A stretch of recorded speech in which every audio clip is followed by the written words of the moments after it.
Hello friends, നമ്മൾ ആലവളം കുണ്ടുന്ന് കോരിയിട്ടിട്ട് ഉണങ്ങിയിട്ടില്ല. ഞാൻ ആ ഉണങ്ങാൻ വേണ്ടിട്ട് കൊത്തി ചിക്കലാണ്. മഴ നിന്നരെ കുണ്ടുന്ന് കോരിയിട്ടിനി. പക്ഷെ ഇടക്കിടക്ക് മഴ പെയ്യുന്നോണ്ട് നല്ലതായിട്ട് ബെയിൽ കൊള്ളിക്കാൻ പറ്റിയിട്ടില്ല, പൊത്തിയിട്ട്. അതുകൊണ്ടാണ് ഉണങ്ങാനിനി. ഈ കുണ്ടുന്നാന്ന് വളം കോരിനി. വളം കോരിയതിന് ശേഷം അതിനകത്ത് ഒരു പാത്രവും പാട്ടിയെല്ലാം വീണു പോയിനി. ബെല്ലുമ പറഞ്ഞ കഴിഞ്ഞ എടുക്ക്. ഞാൻ അത് എടുക്കാൻ വേണ്ടി കുണ്ടിക്കിനി. ബെല്ലുമ എന്റെ ഒരു കൊള്ളി എടുത്തിട്ട് ആ പാത്രവും പാട്ടിയെല്ലാം നമുക്ക് തൊട്ട് കാണിച്ചു തന്നു. ഞാൻ ഓരോന്നും എടുത്ത് കറക്കിട്ട് എനിക്ക് കുണ്ടുന്ന് കയറി നേരെ പേപ്പിന്റെ മണ്ടക്ക് പോയിട്ട് കൈകാലം കഴുകി വൃത്തിയാക്കി. അന്നേരണ്ട് മാള് പറയുന്നത് എനിക്ക് പുല്ലുണ്ടാവും. നമ്മളെ ശമ്പോട്ട ലോറിക്കോണുന്ന പുല്ല് മഴ നനയാണ്ടിക്കാൻ വേണ്ടിട്ട് അട്ടി വെച്ച് ഞാൻ പൊത്തിനി. അതിന്റെ അടുത്ത് കുറച്ച് പുല്ലെടുത്തിട്ട് നമ്മളെ മാളൂന് ഇട്ട് കൊടുത്തു. ഇത് നമ്മളെ പുതിയ പെയ്യാന്ന് കേട്ടാ. ഞമ്മ കൊണന്നടന്ന് ഇവളെ മാളൂന്നാ വിളിക്കല്. നമ്മളും അതുകൊണ്ട് മാളൂന്ന് തന്നെയാ വിളിക്കുന്നത്. ഉമ്മ അന്നേരം പറഞ്ഞ് ബാമോനെ ചായ കുടിക്കാലെന്ന്. എന്നിട്ട് ഞാൻ നല്ല നുറുക്കും ചായയും കുടിക്കുന്നു. ബിസ്തിണ്ട് അപ്പുറത്ത് നള്ളിയച്ചിനും കൂട്ടിട്ട് ഉണക്കൂല്ല അട്ടി വെച്ചിട്ട് മഴ നനയാണ്ടിക്കാൻ വേണ്ടിട്ട് പൊത്തി വെക്കുന്നു. ഉമ്മ എന്നോട് പറഞ്ഞു, മോനെ നീ ഉപ്പാക്ക് ചായ കൊണ്ട് കൊടുക്ക്. ഞാൻ എന്റെ ചായ എടുത്ത് ഉപ്പാരടുത്തേക്ക് പോയി. മൈമുൻതാന്റെ പോരന്റെ മുമ്പിലെ പ്ലാവുണ്ട് ഉണങ്ങിയിട്ട്. അംഷീദിന്റെ പോരന്റെ മേലത്തെ സൺസൈഡ് വാർപ്പ് കഴിഞ്ഞിട്ടുണ്ട് കേട്ടാ.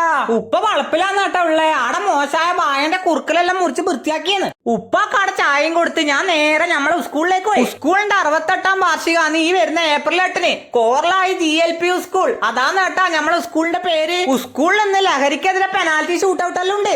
ഈ പെനാൽറ്റി ഷൂട്ടൗട്ടിൽ നമ്മളെ പുള്ളന്മാരെ ബോളടിക്കും പോലെ നമ്മളെ സമൂഹത്തിലുള്ള ലഹരിയും തെറ്റായ കാര്യങ്ങളെല്ലാം തെറിച്ച് അങ്ങ് ദൂരെ പോട്ട്. അപ്പൊ വീഡിയോ ഇഷ്ടപ്പെട്ടാ സപ്പോർട്ട് ചെയ്യാൻ മറക്കല്ലേട്ടാ.